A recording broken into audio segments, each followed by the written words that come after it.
Welcome to the Happiness Happens podcast. I'm Simona Nicole, host of the show, mindset coach, and motivational speaker. I've made it my mission to help you get unstuck, shift your mindset, and understand your worth to help you live your most purposeful life.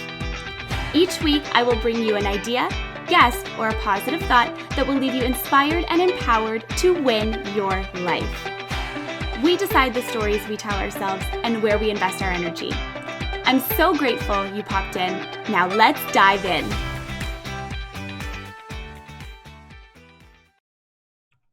Hello, everyone. Welcome to this week's episode on the Happiness Happens podcast. I am so excited. I'm so fired up, and I'm so ready to bring you this week's guest. She is so incredible, someone who I had the absolute pleasure of getting to know through a group coaching program. And I've just gotten to know her since, and it's just been amazing hearing about Jessie and all of the incredible things that she does. Her knowledge is unreal. So I'm really excited to bring Jessie Klein onto the show today. And just a little bit about Jessie is that after she finished her Doctor of Physical Therapy degree in 2017, she embarked on her own inner work journey in search of the missing link between mind, body, and spirit health. Upon discovering human design in early 2019, Jessie awakened to the connection between physical body and energetic body to heal several physical ailments of her own. She additionally witnessed massive positive transformation in her relationships and developed an enlivened, I love that word, an enlivened sense of purpose through these teachings. Jessie is passionate about helping others rediscover their unique potential and restore energetic balance in their bodies using human design and yoga philosophy. She currently offers various one-on-one sessions for those who are interested in strengthening mindfulness, health, and self-awareness. And I think, Jessie, you also have new courses that you're doing as well. Absolutely. Yeah. Adapting to the times, because that's just what's in demand right now. People want to learn, they want to dive deep, they want to know all the information so that they can, have this for their friends and their family and everybody around them, because right now we have an abundance of time, but not an abundance of money. So I am experimenting with that. So I love that. Always adapting, it's a blessing. Exactly. And it's so needed. You're so right. And I love that you said that, abundance of time and not necessarily an abundance of money. So that is so key. And I definitely want to dive back more into that afterwards. But first, I would love if you could just tell everyone a little bit about the journey that's brought you to where you are today. Absolutely. And thank you so much for that beautiful introduction, by the way. So honored to be here. And thank you so much for creating this space.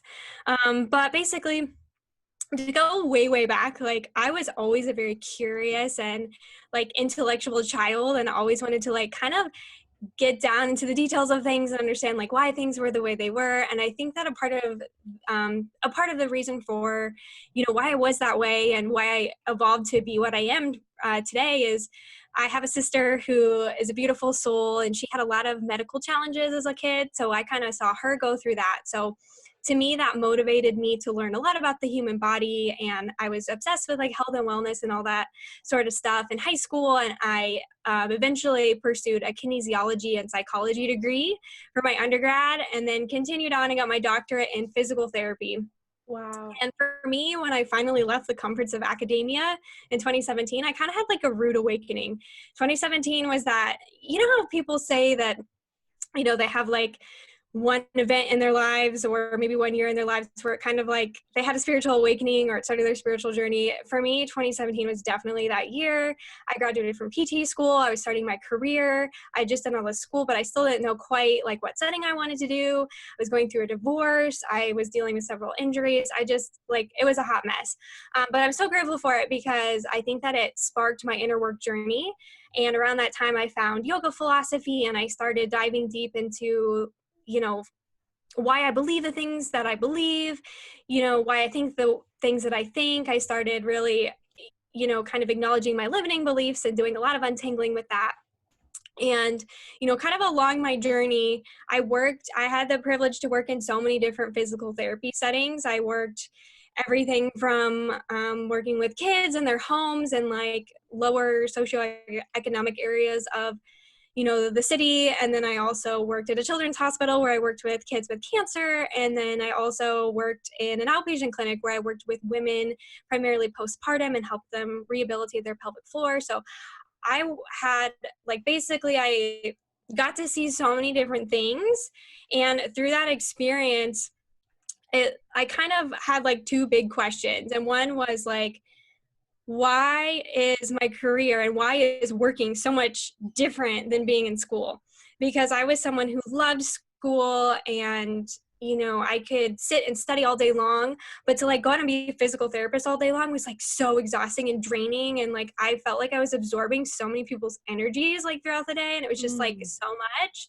And then like the other big like question that I had was like, I started to really become curious about like, what is beyond physical health? Because like on one sense, I was working with people who by medical and scientific standards were miracles. They, you know, never, you know, by medical standards, never should have accomplished what they accomplished, but they were able to accomplish those things because of like their beliefs and their faith. And on the other side of the spectrum, like I worked with people who like, I tried everything to get them better and could like never find the thing. And like, to me, I felt like it was because of, you know, like emotions that they had trapped or energies that they had trapped. And so, you know, I was like really looking for that thing that would tie the mind, body, and spirit together. And lo and behold, a little over a year ago, I discovered human design for the first time, and it blew my mind. The second I had a reading, I was like, I need to know everything about this. And ever since then, it's been like a slow transition, but here I am now. I'm teaching human design, I'm coaching human design, and I am loving it and seeing so much transformation from it. Oh my God. Okay. You have lived like 18 lives, like all wrapped into one. And like, it's unbelievable, like in the best possible way, because you've done all of these different things and experienced so many different like facets of life, all to bring you to this incredible point where you are now. And okay, I have two questions and they're both going to go into two completely different ways. So I want to get all into human design because that is what we're going to talk about mostly today. But I do want to know first, how do you balance the spiritual with the science? Because your background is so science-based, and what like the world that you're in now is so spiritual. Like, do you find it hard to balance the two? Do you feel like they almost go hand in hand? Like, lay it down. I don't know how else to ask that question.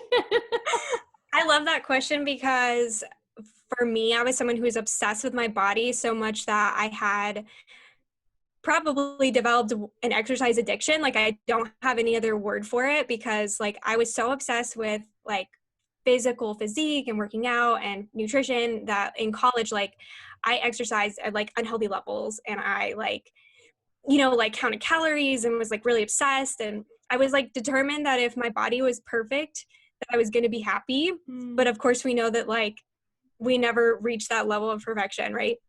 And so I actually, in 2017, when I discovered yoga philosophy for the first time, I actually went hard 180 degrees the other direction. Like I stopped working out completely. I stopped taking care of my body. I went like hardcore spiritual and like dove into the philosophies and the beliefs, but I wasn't taking care of my body. So it's been through doing this like yoga teacher training that I'm in now that I'm coming around full circle and realizing that like the mind, you know, basically our body wants to remember that we have a soul, but our soul came here to experience life in a body. So you need both. And to me, I think we're always going to be looking for that balance, you know, but for me, I think it's a healthy balance of like moving your body in a way that's going to celebrate your soul, you know, not necessarily working out because it's out of discipline or discipline's not the right word. I think discipline gets a bad rap. We're exercising and taking care of our bodies from a place of it's an opportunity rather than an obligation. And from there, you can start to explore what you can create with your own physical body. So for me, that is kind of like where I'm at now, is like still finding the balance, but kind of getting curious with, you know, our soul and our body, like they need each other. Mm-hmm. Oh my God, that's so true. They totally do need each other. And it's interesting because I've been listening to, I tried reading at first, but I just wasn't absorbing. So I started listening to Eckhart Tolle's Power of Now. Mm-hmm. And I love that book. It's like fireworks going off in all of the different areas at every single moment of that book. It is so good. And it really does like a really good job of almost like paralleling like what you're saying right now, in that they both need each other, but they also need to be present. But the mind goes so far into trying to, you know, get the answers, whether it's from the past or from the future, that it can't. And then you get stress, and then you get anxiety, and then you get all of these different things which are felt in your body. But then when that happens, like you're taken out of your spiritual, like out of your, I shouldn't say out of your, like your spiritual, because that's not the right word, but like you're taken out of your present moment. You're taken out of your, like subconscious mind. Anyway, it's just like that is like the rabbit hole. That's why I was like, either of these questions could go. Yeah. And I love, that's a beautiful segue into what human design is, because I think of human design as the anatomy of your energy body, and it's how you drop into your body in order to exchange energy with the world.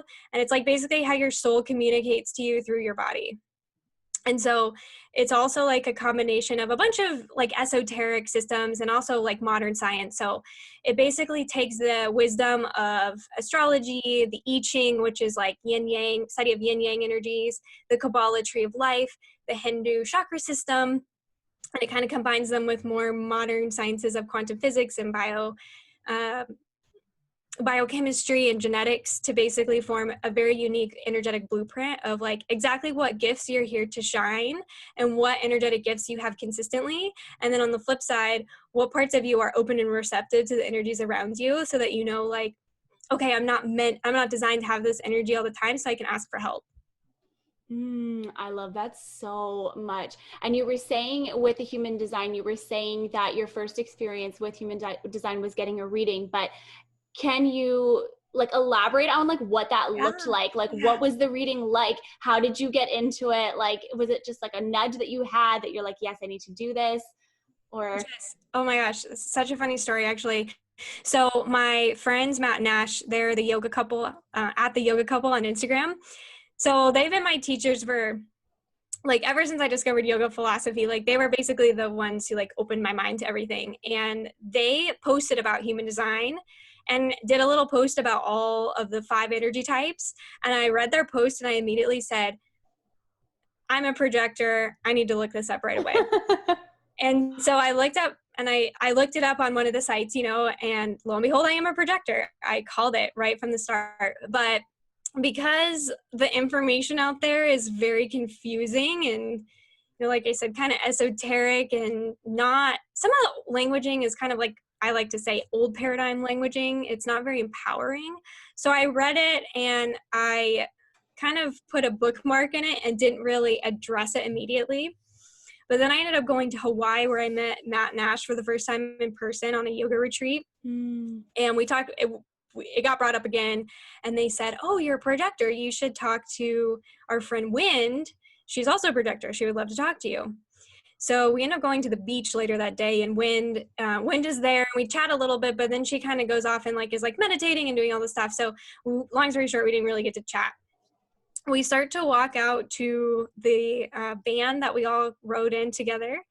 And I love this because my friend Matt is a manifester. And we might get into this later, but Matt is basically someone who's like here to initiate things. And so he looked at me and he saw me longingly look over at Wind's car. And he said, Jessie, do you need to ride back with Wind? Or he said, do you want to ride back with Wind? And I said, no, I don't want to get separated from the group. You know, I made up a silly excuse. And he looked at me and he said, because for me, I have what's called splenic authority. And that means that I need to make very instinctual, spontaneous decisions. So he looked at me dead in the eye and said, Jessie, what is your spleen telling you to do? And I was like, my spleen is telling me to go with Wind. And he's like, you should go with Wind. So anyway, I rode back to the other side of the island with Wind.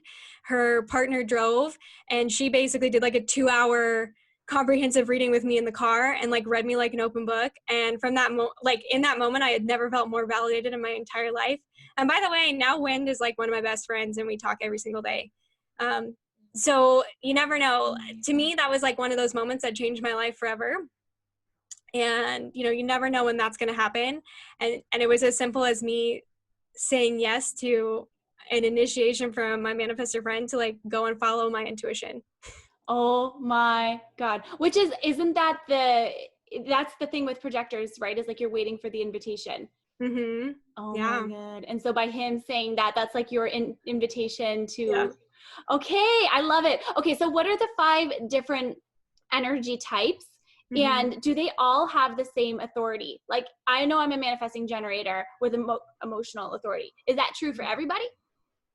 No. So, okay. So basically you have, when you start diving into your design, you have basically, we call them the big 3. So like in astrology, when you kind of learn your sun sign, your moon sign, and your rising sign first, in human design, you learn your energy type, your authority type, and your profile type. Okay. Your energy type is like how you exchange energy with the world. So that's like you being a manifesting generator, me being a projector, and we'll go into all of those in a minute. And then your authority type is how you make decisions, but it can be different. So you can be a manifesting generator with emotional authority, or you can be a manifesting generator with the sacral authority. If you're a projector, you can have splenic authority, you can have self-projected authority. There's many different authority types within that, so it's like another subcategory. Okay. And your profile is so amazing. I think it's one of the most underrated things in human design, because your profile is basically how your personality starts to express as you basically lean into living as your energy type and your authority type. And so you and I are the same profile type. We're a 4-6. And so that means that like we exchange our energy totally differently, because I'm a projector and you're a manifesting generator. But we actually, personality wise, you and I have a ton in common. And we'll have a ton in common, like with our story and how we share wisdom and like our life journeys. And like I know a ton of 4-6s and like all different energy types. And it's crazy how similar we are. So that's just to say that like there's so many different parts, and everybody is super unique no matter what energy type you are. But yeah, that's a little bit on like the big 3. I love that. And then the 5 different types, because I feel like I don't know all of them. I know that you have a projector. I know there's a man-gen. I know there's a generator, but like I've never heard of the other ones. What Yeah. are they? Yeah. So there are 5 main types. There are manifestors, projectors, manifesting generators, and reflectors. And so I like to start with manifestors because it just makes sense. They're here basically to get things started. They're about 8% of the population, and so they're really here to be the true initiators of the world and like really create a world within a world. And so my favorite example of a manifestor is J.K. Rowling, because she created Harry Potter, and then think about how everything basically transpired after that, to where other people made movies and there's a theme park and all this stuff. It's like she created something for the rest of us to respond to and work off of. So, you know, manifestors kind of get things started, but they don't always have the energy to like build it all and create it all. That's where we lean on our other friends, the manifesting generators and the generators. So generators are beings who basically wake up in the morning like full of life force energy, and like their whole mission is to like use their life force energy throughout the day and basically uplift other people. But the important distinction is that they're not here to do it in a self-sacrificing way, but they're here to do it by doing things that light them up, because when they do things that make them excited and really feed their soul, it's a win-win situation, because it creates a positive feedback loop where they literally generate more energy. That's where the term generator comes from. They literally generate more energy by doing those things, and then it kind of like spills over onto the next person. Now, the difference between a generator and a manifesting generator is, so like a generator, I always say they're here to be, you know, kind of playful and a little bit slower with life. Like I say, generators are here to remind us where we came from, and manifesting generators are here for our evolution. They're here to show us where we're going and basically be the way showers for the rest of us and expand what we believe to be possible.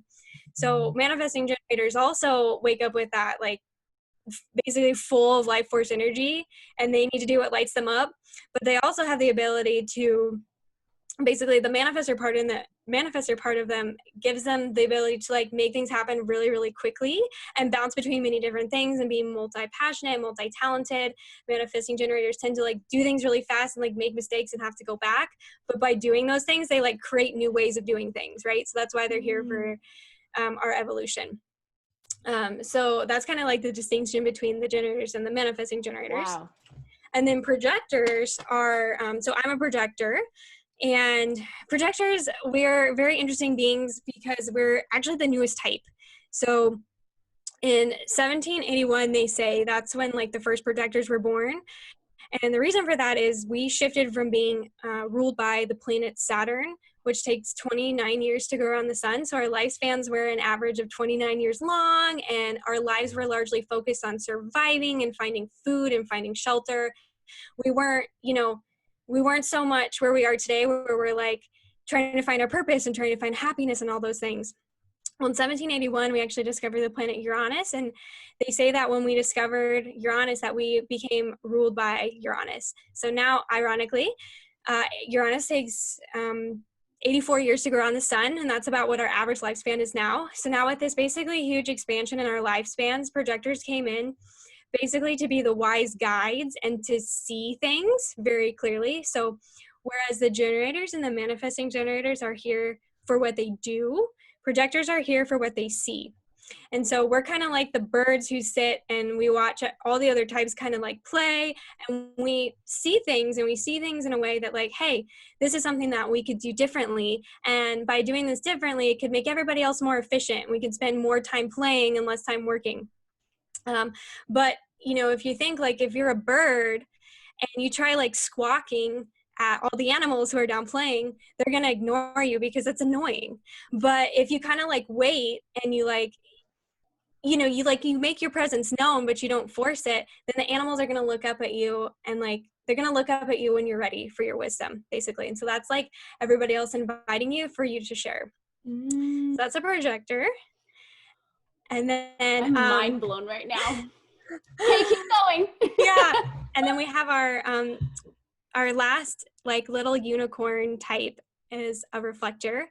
They're only about 1% of the population, supposedly, but I know 6 of them, so I don't even know if that's true or not. But anyway, supposedly they're 1% of the population, and reflectors are here to be completely, basically open and receptive to the energy around them, such that they are here to literally mirror for the rest of us how we're doing as a society.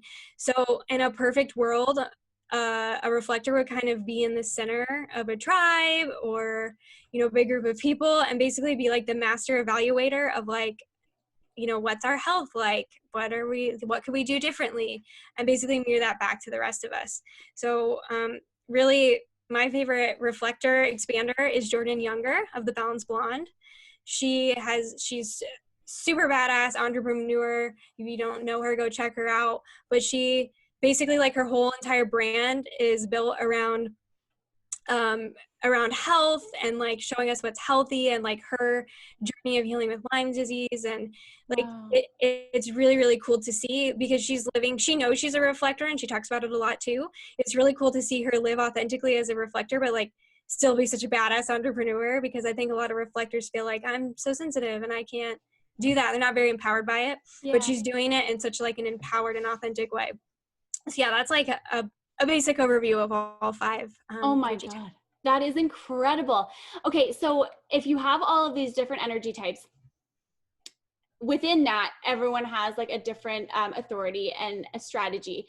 Mm-hmm. And so I guess what makes it so unique is that regardless of what type you are, your strategy and your authority is different based on you.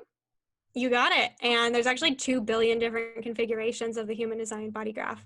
So I often get generators come to me and say, because generators are about 35% of the population, and a lot of times when they find out they're a generator, they're disappointed because they think they're not unique. And I'm like, no, honey, like everybody's unique, and we need you to be exactly who you are, because like I believe your soul picked it for a reason, for you to do what it is you're here to do, right? And even if you're a generator, you're going to be so different from all the generators around you because of your profile, because of all the other deeper things in your design.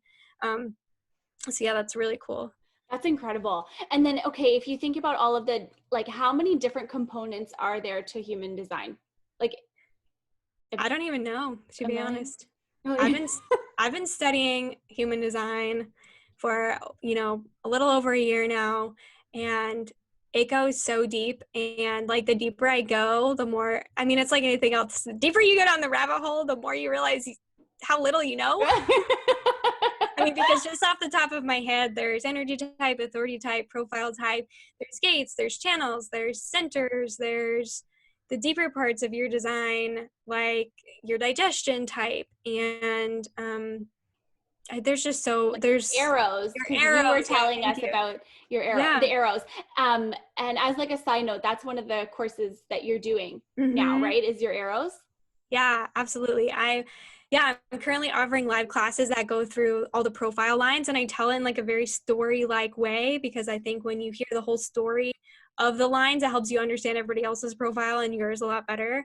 And then I have another class where I break down the arrows, and it's so fascinating because the arrows are not talked about very much, and I think a lot of human design teachers don't like talking about them because they're kind of like esoteric and highly debated in the human design community. But I've had people tell me, especially entrepreneurs, that knowing their arrows was like the most influential thing that they learned about themselves after maybe learning that they were a manifestor or a generator or whatever. Like knowing that they were designed for, to be strategic and focused, but not necessarily consistent, have the same schedule every day, or, somebody else who's like disciplined, but not necessarily, but not necessarily designed to be focused. Like they're designed to take a bird's eye view.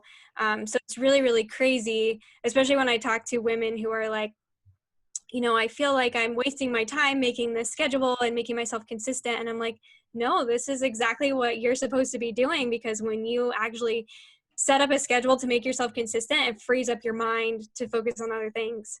Whereas for somebody else like me, I'm in that way designed to be more inconsistent, because it's by basically having inconsistency in my daily routine that I get more inspiration. So it's really fascinating that everybody's just wired a little bit differently.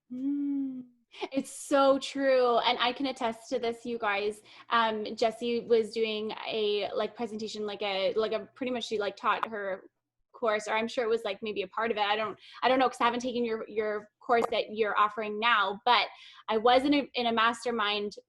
Jessie and I were in it together, and she was talking all about the arrows, and the arrows were so important, because here's the thing, like, as a manifesting generator, I know a bunch of people who are this type, and people will take this type and say, we're all the same as manifesting generators. We like to do this, this, this, and we have to do this and this.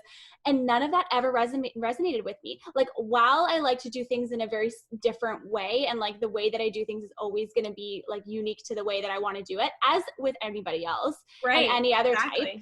But you can't really generalize. Like, there are traits that are fundamental, like there are things and ways of being. But if you're a man gen with an emotional authority versus a sacral authority, that's two completely different things. Totally different, like how you operate and how you make decisions. Like yeah.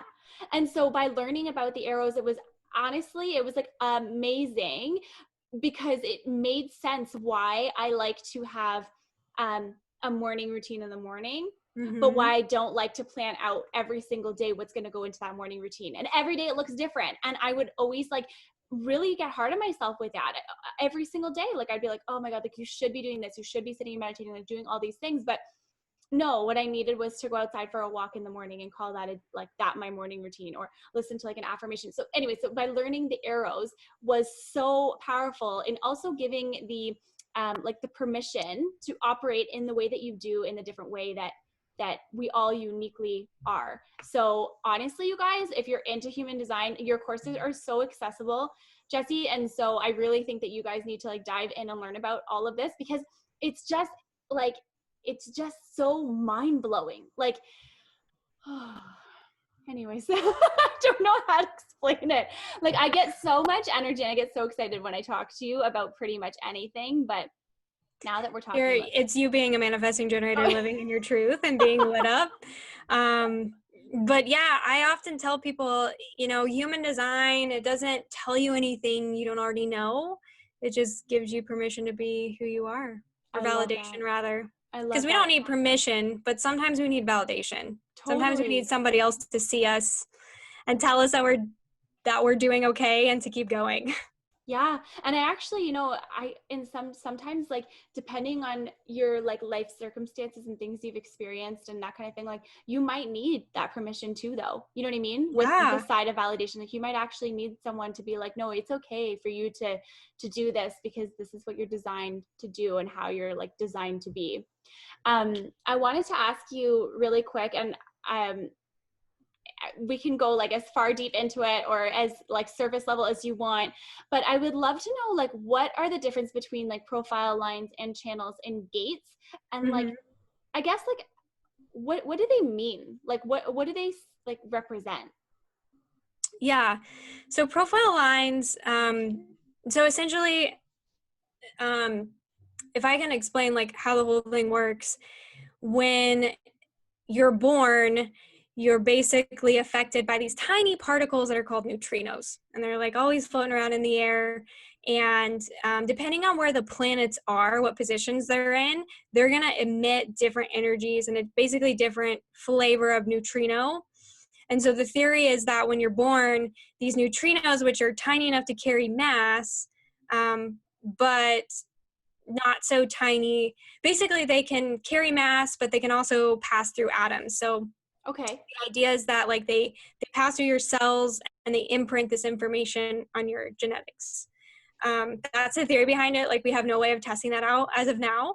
But so essentially, it's like the moment that you were born, and then also like 3 months before you were born. Basically, those neutrinos are imprinting on you. And so depending on what this is, I know this is kind of getting out there, but basically you have these gates, and these gates are the positions that the planets were in. Okay. Okay. So the planets and the sun and the earth and everything, like they activated different gates in your chart. And there's like all these little tiny lines that are in your chart. So the planets activate the gates, and then if a gate meets another gate that's like on the opposite side, they form a channel. And then if you have a channel, then whatever centers or chakras are on the other side, they become lit up and defined or colored.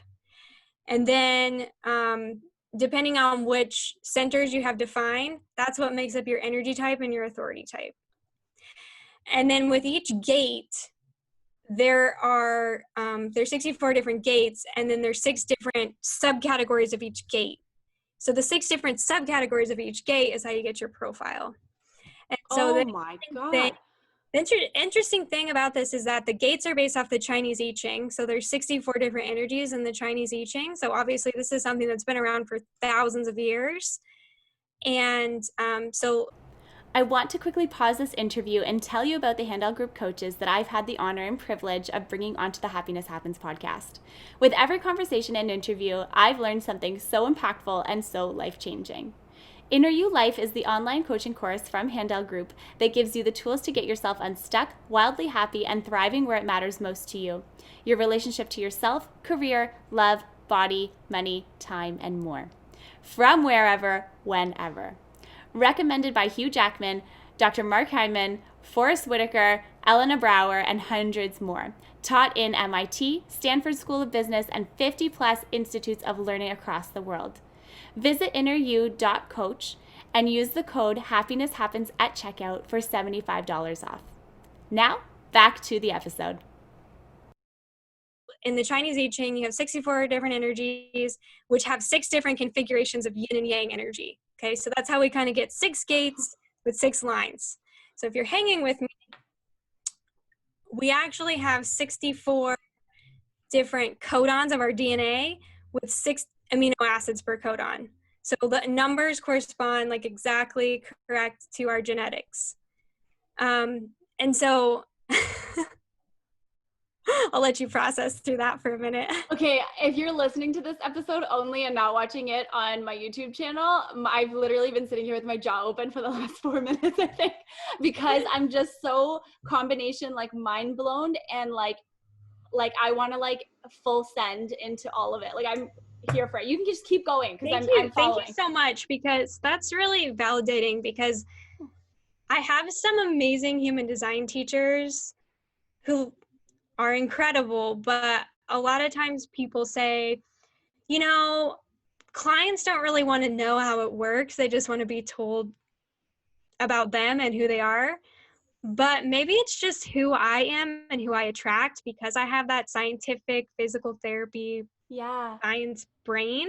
Yeah. But I tend to attract people like you, Simona, who want to know how it works, and they get so excited by knowing how it works. Yeah, because there's more to it than just what it does to you. Like there's more to it. Like we're all an extension from source energy. And so from that place, no matter what you believe in, you can believe in God, like whatever kind of God you believe in.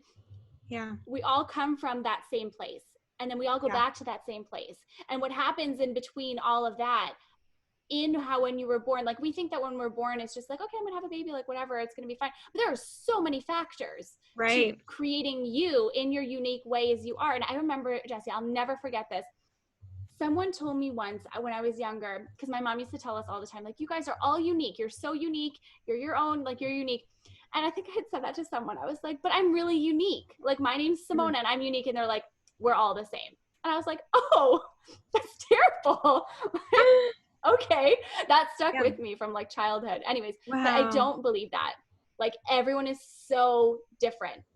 Right. So, no, I think that what makes you so incredible at what you do is because you bring the full knowledge behind, like you can attract so many different clients because you can attract the people who just want like the more like surface level fluff, like tell me what I'm doing. But then you also have the people who are like ready to dive into that journey with you, that are like, I want to know all of the things, tell me how it works. And you're able to do that. Every reading, every session, every class is a completely different experience. Oh, I love that. And to give you a little taste of how my energy works is, I kind of hinted at that there are chakras within human design. So there are actually 9 chakras instead of just the original 7. And I have 7 out of those 9 for me are open. And what that means that I basically am always receiving and taking in energy and information from other people, and I'm amplifying it and like using that for knowledge and wisdom. And then when I'm in alignment, I let that all go, right? So when I'm doing a reading for someone, I always say, the way I explain being a manifesting generator to you, Simona, may be totally different than I explain it to somebody else. And I've just learned to kind of go with it, because I think what's happening is I'm absorbing the energy of that person. And then basically I have this spleen, which gives me like these instincts and these little whispers of what to say. And then I say it. And I surprise myself sometimes what even comes out of my mouth, because like I said, it's always different. I love that so much. Okay, so going that, no, but you know what? No, let me not just like pause there and just, I was like, wait, hold on a second here, because it's true. Like you are very intuitive in that way, and you're very able to pick up on like different energies. And like, I feel like I can say this because we've been in this group mastermind for like a long time together. And while we might not know all of the details of each other's lives or what have you, you can still get a lot from a lot of understanding from a person, especially just by like how they are and what they say. And you are just like very able to tap into different messages that you get, which makes your human design so unique in like how you teach human design to people and like how you do readings for people, because you're bringing like, it almost reminds me of like if you're like doing like a tarot card reading, for example. You're doing a card reading, so you're channeling that message from source, but you're, instead of doing a card reading, you're doing a human design reading. So that's like the unique approach. And you know what you're talking about. You're not like, yes, I've learned human design and I'm going to pretend that I know all the things. You know what you're talking about, and that's the difference. Oh my gosh, thank you so much for all you're so those kind words. You're so welcome. My emotions are in like full force right now. I love it. And you're also so right that for me, human design is the method through which I channel. Some people channel through astrology, other people through tarot cards, or some people just, they drop into meditation and they channel. For me, this has given me an ability to channel that I felt like I was missing from my life before I had it. I love that so much. It's so good. It's so good. And so from, you know, what we were talking about before about the profiles and the gates and the channels, essentially they all kind of go hand in hand in their own way, and then form, like, what do they each like represent? Like, does every gate, okay, every gate represents something different, every profile line represents something different, and so does every channel, but like, do the colors make a difference if it's black or red? Okay. Yeah, they do. Yeah, that's a really fascinating point. The basically all the little lines that you have in black are going to be, I say, in a vacuum, those are the qualities that you are aware that you have. They are your conscious traits or gifts that you know that you had. So like, for example, for me, my my conscious sun gate, so it's on the black side of the chart, it's the traits that I'm aware of. The conscious sun gate is the gate of joy. And the gate of joy is all about, you know, sharing things in a joyful and lighthearted way that are going to basically benefit the rest of humanity, to like basically show basically how we can have little tweaks to perfect society, right? And then the red gates are the gates that you don't necessarily know that you have all the time. They're your unconscious personality traits. The funny thing about this, though, is we live in a world where we are not told to like tap into our own inner wisdom. So many of us don't really know ourselves. So the irony is that a lot of people I work with, they are actually more aware of those red energetic traits because those are the things that people have told them that they're good at. So a lot of us are so like disconnected with ourselves that like we only know what we're good at from being told. And so when I like tell people, you know, about their conscious or their black gates, they're often like a little bit surprised, but then as we talk through it more, they're like, oh yeah, that's totally me. Oh my God, that's so cool. Yeah. And if, okay, other than getting a reading from you, how could someone find their human design chart if they just wanted to go and like Google it right now and see? Yeah, absolutely. My favorite sites to use are mybodygraph.com and geneticmatrix.com.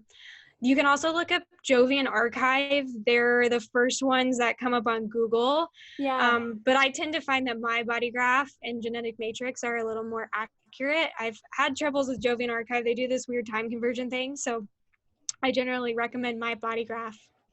I love that. Oh, that's so good. I actually did my own reading through there as well. Oh, My cool. body graph. So I'm gonna have to go back now. I'm like so excited to go back and like Yeah. look at all of my red and black lines and see what they mean. Right? Oh my gosh. I know, it's a trip. What are some, I'm just curious, from a 4-6 profile, because we're both that profile type. What are some like traits from that profile type that, you know, are fun or interesting or? Yeah, so the 4-6 is also known as the opportunist role model. So the 4 line is the opportunist and the 6 line is the role model. And the interesting thing about profile is that it's a combination of how you see your personality and then how other people perceive you. So you are going to perceive yourself as the 4 line or the opportunist, which means that you're a natural networker, you're very friendly, you're very bubbly. We say for these people, like, your network is your net worth. For you, like, all of the major opportunities in your life are going to come to you through your people. You're like the ultimate, like, 4s are like the ultimate people's people. Like, we learn the majority of what we learn from having a network and like really feeling safe among the people who feel really good to us. Wow.